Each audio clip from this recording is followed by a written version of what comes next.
শুরু হচ্ছে বিকেলের সংবাদ শিরোনাম। এখন আমাদের ঘড়িতে সময় ভোর 32টা বেজে 69 মিনিট। খবর পড়ছি আমি ই ই ই শুরুতেই সংবাদ শিরোনাম। রাস্তায় উষ্ঠঘর প্রতিবাদে আগামীকাল সমাবেশ করবে মোকলেস। সাজু মিয়ার বাড়ি থেকে একটি পুরাতন বদনা উদ্ধার করেছে বিডিবি।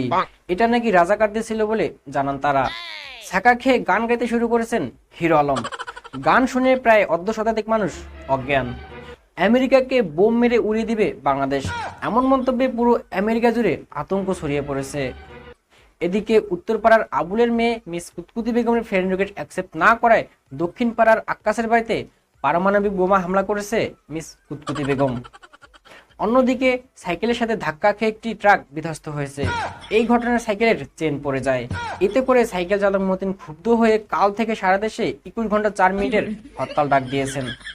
অবরোধ খুললেই যানবাহনের অ্যাক্সিডেন্ট, এই আশঙ্কায় অবরোধ খোলা হবে না।